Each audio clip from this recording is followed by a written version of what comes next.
居民们好啊！我看有人说我这2天偷懒了，没更新。其实我是在收拾家，花了整整2天时间做断舍离，扔了好多东西。一边扔啊，我就一边想，这加科波到底卖还是不卖啊？我知道大家可能都等着我说雅凯呢，雅凯肯定要说他太棒了。但加科波的去留，可能牵动着利物浦这个下窗最大的转会动作，也就是买巴尔克拉，卖加科波。一方面啊，队内目前有离队可能性，但能卖上大价钱的，除了麦卡就是加波了。另一方面，租借了阿劳霍后，一线队的非本土名额已经满17个了啊，队内必须要先走一个非本土球员才行。我知道还有很多可以卖的非本土啊，杰萨、远登航、拉姆齐这几位新赛季肯定拿不到太多出场机会，但前面说了，这几个都卖不上什么好价钱，有没有人接盘还另说呢。第三方面，那就是热刺那边啊，据说真的想要加波，加波得转身价6000万欧元。按照巴黎的算法，9000万身价卖1.5亿的话，再加上世界杯波仔踢那么好，标个1亿欧元不过分吧？当然了，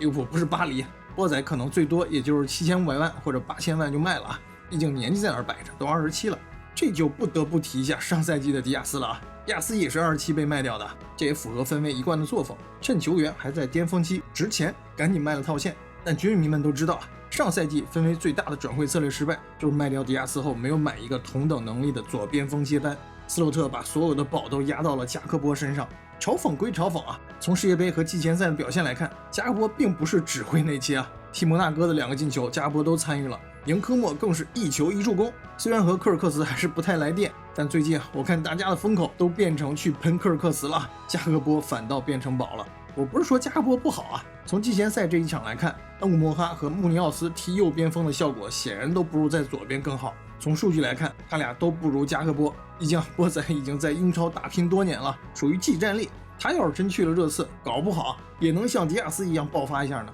所以卖不卖加科波是个非常复杂而且牵一发而动全身的问题。如果参考上赛季卖迪亚斯，或者说单纯从财务角度分析，那显然是应该卖的。加波27了，边锋的寿命最多也不会超过30，特别是在英超啊，还赶上伊劳拉追求快速攻防转换，来回往返跑，年纪大了肯定吃不消。而且加波的周薪据说高达25万镑啊！我知道有人会说其实没这么高，反正我是从专业的薪资数据网站看到的，谁还有更靠谱的欢迎来告诉我。25万镑的周薪在利物浦能排到第5，年薪是1300万镑，还有325万镑的奖金，加起来加科波一年的工资是1625万镑。他拿的要比维尔茨、埃基蒂克都多，在27岁的年纪，如果能卖到7500万欧元以上，就能释放出1600多万一年的薪资空间，非常大的数字。全世界的俱乐部啊，愿意给加波开到25万镑周薪的不多了。据说球员本人对转会是持开放态度的，如果加波走了，释放出来的薪资空间可以给到巴尔克拉，而且还能腾出来一个非本土名额，一石二鸟，一箭双雕。但前提是要把巴尔克拉买来才行啊。如果只是买来个18岁的姆巴耶，再去把加科波卖给热刺的话，那无疑是跟上赛季卖迪亚斯一样的操作啊，属于是给自己来了个釜底抽薪。这2个赛季，爱德华兹休斯花了5个多亿啊，已经把利物浦的一线队阵容抽的釜底都看不到了，绝对能评为全球最离谱的转会操作之一。所以如果把加波卖掉，买来巴尔克拉，就算1.5亿吧，那相当于是花了7000多万欧元，把27岁的边锋更新换到了22岁。之前我有视频说过，巴尔克拉的奥普塔雷达图和迪亚斯高度重合。如果大家把巴尔克拉当作是一个年轻版的迪亚斯，是不是感觉会好一些？但这也会有新问题啊！巴尔克拉来了踢哪边？他肯定是愿意踢左边的啊！他在巴黎的3个赛季，77%的时间都是踢左边锋。从伊劳拉让恩古莫哈和穆尼奥斯客串右边锋，也能看出个大概，左边就是巴尔克拉的位置。但几场季前赛看下来啊，恩古莫哈和穆尼奥斯在右边显然还不太适应，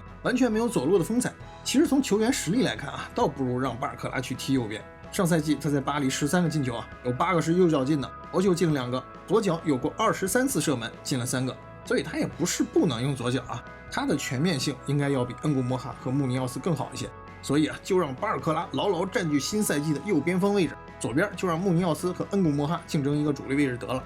这是最理想的方案。假如球员就是执意要踢左边，1.5亿买来的，估计伊劳拉也会妥协。最后就是恩古莫哈和穆尼奥斯别扭着踢右边。然而法媒那边这2天也说，姆巴耶和利物浦的5年合同已经达成协议了，后面就是看巴黎这边的开价了。姆巴耶在巴黎踢的是右边锋，但他才18岁啊，5000万不算太离谱，但也不便宜。如果他和巴尔克拉都来，那显然会压缩恩古莫哈和穆尼奥斯的出场时间，也意味着加科波可能必须要腾地方出来了。所以说加波的去留是利物浦今夏转会窗，其实也没剩几天时间了啊，相当重要的一笔操作。当然也不排除加波不走，但休斯还是买了巴尔克拉，让本就畸形的阵容更加畸形。之前是囤中场，现在是囤左边锋了，但问题就是非本土名额超了一个。我之前说过，可以先不注册埃基蒂克，法棍最快也要明年再康复啊，但康复能到上场踢球，估计还要几个月。乐观估计啊，或许明年3月才能打比赛。悲观点的话，可能就要到下赛季去了啊，直接去参加下赛季的季前赛。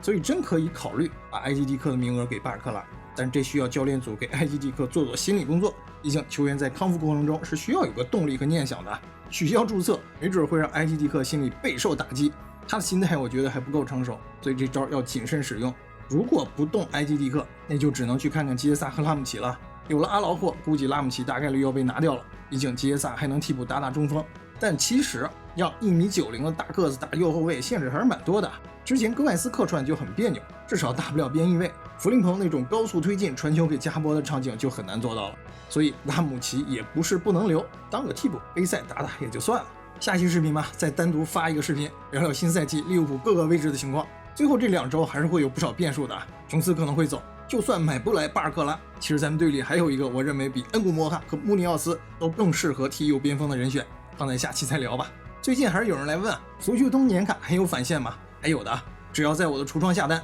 ，298那个年卡返15，388那个返20，388的还可以兑换周边实物，限量的啊，不知道还剩下多少。我个人主页就有橱窗的入口，评论区置顶位置也有链接。感谢已经下单了的100多位球迷粉丝朋友们的支持啊！我做这个利物浦频道也有1个赛季了，粉丝虽然不多，但也会想办法给大家回馈点实际的东西。新赛季咱们一起看球，一起继续给利物浦加油！